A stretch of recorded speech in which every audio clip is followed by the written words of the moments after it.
Mga pulis na to, sila ang kumukuha ng mga missing sabongero galing sa farm. Siya ay membro ng Alpha. Ngayon, yan si General Estomo. Isa yan na nag-udyok kay Mr. Atong Ang na, boss, patayin mo na si Dundun Patidungan. Bakit ko babawiin? Una, wala naman akong kasalanan sa kanya. Tatlo yan sila, naghati-hati dyan. Si Lito Gira at saka si Bernie Takoy. Kaso lang, ito si General Estomo, lubog to. Wala siyang pangalan. Alam niya yan, term ng pulis yan na lubog. Yes. Kasama siya sa Alpha talaga. Beating station, ang tawag. May mga beating station na ng online sabong na yan. Nagkaroon ng sa Region 5, siyempre, nanghingi ng tulong si Atong Ang, expansion ng negosyo. Nag-isip na ngayon ako na paano ko ba makilala to? Para makilala itong si Atong Ang na to, at nakita ko napakagandang hanap buhay. Okay. First time ko lang siya nakilala. Mga 2022, Sa Bicol pa kayo. Opo. Po kayo. Nag-meet kami. Una, para magpasalamat sa kanya dahil puti niyang tao, tinulungan niya yung region ko.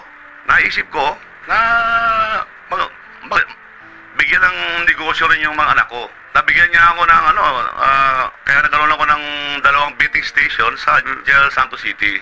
Betting station ng sabong. Online sabong. Ngayong lumabas na naman ang bagong revelasyon tungkol sa dating general na si Jonel Estomo, mas lalo pang naging magulo ang usapin sa likod ng nawawalang mga sabongero at sa malawak na operasyon ng isabong sa bansa. Ang pinakamatinding bahagi ng issue ay kung paanong tila sa mismong mga salitang binitawan niya ay nagkakaroon ng duda kung nagsasabi nga ba talaga siya ng totoo o may tinatago lang. Pero kung wala nga raw siyang kinalaman sa mga operasyon, bakit siya nabigyan ni Atong Ang ng betting station? At kung hindi niya talaga personal na kilala ang hari ng sugal, paano siya nakapasok sa loob ng galawang Alpha? Bago po ang lahat, baka pwedeng pa-like ang video na ito dahil napakalaking bagay na ito sa aming content creators. Maraming salamat po. Ayon sa naging pahayag ng whistleblower na si Dondon Patidongan, may 3 grupo raw na nagpapalakad ng malaking pera mula sa isabong.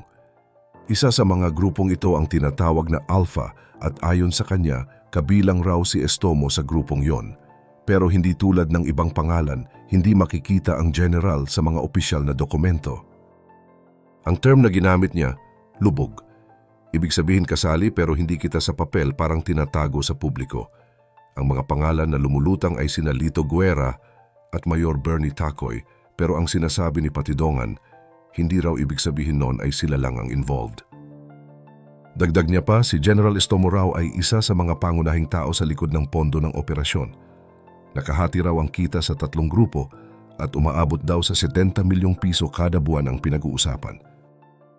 Pero dahil nga lubog si Estomo, hindi siya direktang konektado sa mga dokumento kahit na sinasabi raw ng whistleblower na parte siya talaga ng Alpha. Ngayon dito na papasok yung tanong na bakit may 2 betting station si Estomo sa Gel Santos City? At kung totoo ngang hindi niya kilala si Atong Ang gaya ng sinabi niya sa panayam, paano siya nabigyan ng ganoong klaseng pribilehiyo? Hindi ba't mahirap basta-basta bigyan ng access sa ganitong negosyo lalo na kung wala kang koneksyon? Sa mismong panayam na yon, inamin ni Estomo na minsan niyang nilapitan si Atong Ang para humingi ng tulong. Ang rason niya ay dahil gusto raw magtayo ng betting station ang anak niya. Pero ang ikinagugulat ng marami, sa kabila ng pag-amin niya na humingi siya ng tulong, pinanindigan pa rin niya na first time niya lang raw makilala si Atong. Kaya mas maraming tanong ang nabuo na kung unang beses pa lang sila nagkita, bakit agad siyang binigyan ng pabor? At anong klaseng pabor ba talaga yon? Bukod pa dyan, may mga nagsasabi pa na tila si Estomo pa mismo ang nagtatanggol kay Atong Ang. Paulit-ulit niyang sinasabi na mabait daw ito at wala raw ginagawang masama. Pero sa kabilang banda, mas lumalalim pa ang involvement ng mga pangalan sa mga kasong may kinalaman sa nawawalang mga sabonghero. Ayon pa sa ilang impormasyon, si Lito Guerra raw ang taong ginagamit ni Atong Ang para utusan sa mga bagay-bagay gaya ng pagpapaaresto sa mga taong may kinalaman sa iligal na sugal. At si Estomo, tila matagal na rin daw naririnig sa paligid na konektado siya sa grupo ng mga ito. Pagkatapos lumabas ng pangalan ni General Estomo sa mga paratang, agad naman siyang nagsalita para ipagtanggol ang kanyang sarili. Sabi niya, nasaktan daw siya sa akusasyon na miyembro raw siya ng tinatawag na Alpha Group, kaya naman dala niya raw mismo ang dokumento na magpapatunay na wala siyang kinalaman sa grupo. Pinakita niya ang certification mula sa Pitmaster Foundation kung saan nakasaad na wala raw siyang posisyon o koneksyon sa kahit anong operasyon ng foundation. Nakapirma rito ang corporate secretary ng foundation na ayon sa kanya ay pwedeng magpatunay na hindi siya trustee, opisyal o kahit anong bahagi ng kanilang organisasyon. Pero kahit may hawak siyang dokumento, may mga umaalma pa rin. Ang sabi ng whistleblower, kahit lubog si Estomo, parte pa rin siya ng Alpha. Kaya nga raw wala sa papel ang kanyang pangalan kasi aktibo pa siya sa serbisyo nung panahon na yon. At kung totoo ngang hindi siya involved, bakit kailangan niya pang ipakita ng paulit-ulit na hindi siya miyembro? Hindi ba't kung wala kang koneksyon, dapat wala kang kailangang ipaliwanag? Dagdag pa ni Estomo, noong lumabas ang issue, tinanong niya rin daw ang paligid kung ano ba talaga ang Alpha Group. Ang sabi sa kanya, ito raw ay samahan ng mga malalaking investor sa online sabong. Mga taong may sarili raw na farm at manok at doon sila kumikita. Ang tanong niya, may manok ba ako? Sabi niya, wala. At dahil wala raw siyang sariling manukan, imposible raw na mapasama siya sa grupo. Kwento pa niya, bata pa lang daw siya mahilig na siya sa sabong. Pero nang ipagbawal na ito ng PNP sa mga pulis, tumigil na rin daw siya. Pero aminado rin siya na nanonood pa rin siya paminsan-minsan. Kaya nung dumating ang panahon na lumawak ang online sabong sa bansa, nakita raw niya ito bilang magandang oportunidad lalo na't malapit na siyang magretiro. Sa totoo lang, umamin din siya na siya mismo ang naghahanap ng paraan para makilala si Atong Ang. Gamit niya ang koneksyon niya sa isang kaibigan at naipakilala siya kay Atong. Sabi niya, una niyang intensyon ay magpasalamat lang kasi tinulungan daw ng foundation ni Atong Ang ang Region 5 noong siya pa ang regional director doon. Pero sa parehong pagkakataon, humingi na rin siya ng tulong para makapagbukas ng betting station. Ayon sa kanya, para raw ito sa negosyo ng mga anak niya. Umamin din si Estomo na nabigyan nga siya ng 2 betting station sa Gel Santos City. Hindi raw niya ikinakaila yon. Pero pinipilit niyang klaruhin na hindi ibig sabihin nun ay miyembro na siya ng Alpha Group. Sa totoo lang daw, nainggit pa siya sa iba kasi sila may breeding farm na, samantalang siya nagsisimula pa lang. Nakapagpa-breeding man siya ng ilang manok, natigil din daw dahil pinahinto ng dating Pangulong Duterte ang sabong. Pero ayon sa isang impormasyon, kahit sinasabi ni Estomo na wala siyang alam sa sabong, may entry raw siya sa isang derby na ginanap mismo sa farm ni Lua noong January 2023. May handler pa nga raw siya na nakuna ng litrato ang bahay at farm na pinagdarausan ng event. Ang tanong ngayon, kung hindi talaga siya konektado, bakit may entry siya sa isang sabong derby?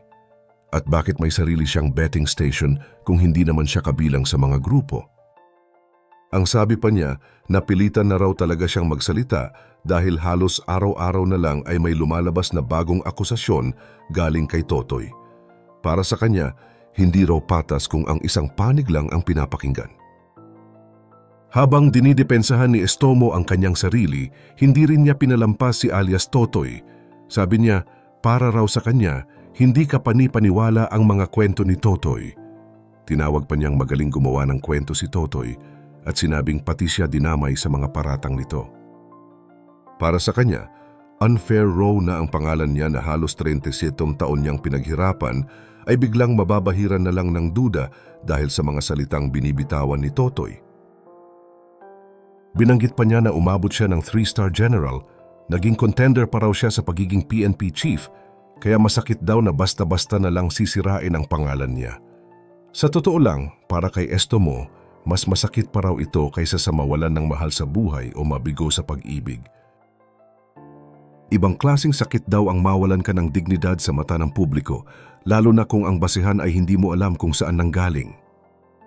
Sinabi rin niya na may ilang bagay na kaya niyang patunayan, gaya ng hindi siya kabilang sa Alpha Group, pero may ilang detalye raw na parang sinadya para lang siraan siya. Ayon sa kanya, hindi raw siya kailanman nasangkot sa kaso ng murder o anumang krimen, at sa tagal ng kanyang serbisyo, marami na raw siyang nagawa para sa bansa. Kwento pa niya, siya raw ang task force commander sa Digamo case noon at naglingkod din siya sa Cavite bilang provincial commander. Pinangalanan pa niya ang ilang opisyal ng gobyerno na nakasama niya sa trabaho bilang patunay ng kanyang kredibilidad.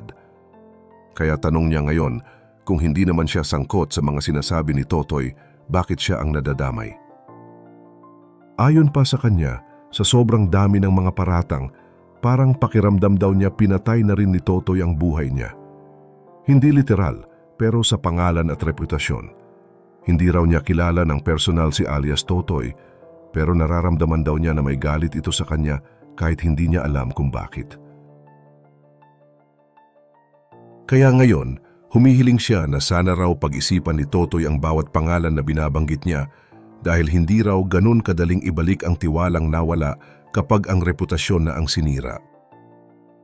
Sa dami ng salitang binitawan at mga paratang na itinanggi, lalo lang lumalabo kung sino ba talaga ang nagsasabi ng totoo. Parehong may punto, parehong may pahayag, pero hanggang salita lang ba ito o may lalim talaga ang mga ito? Sa huli, reputasyon at hustisya nila ang nakasalalay. Ikaw, kung bigla kang madamay sa isang kwento na alam mong hindi mo ginawa, paano mo ipaglalaban ang pangalan mo? I-comment mo sa baba kung anong gagawin mo kung ikaw ang nasa sitwasyong to. Huwag rin kalimutang mag-like at subscribe para sa mas marami pang updates gaya nito.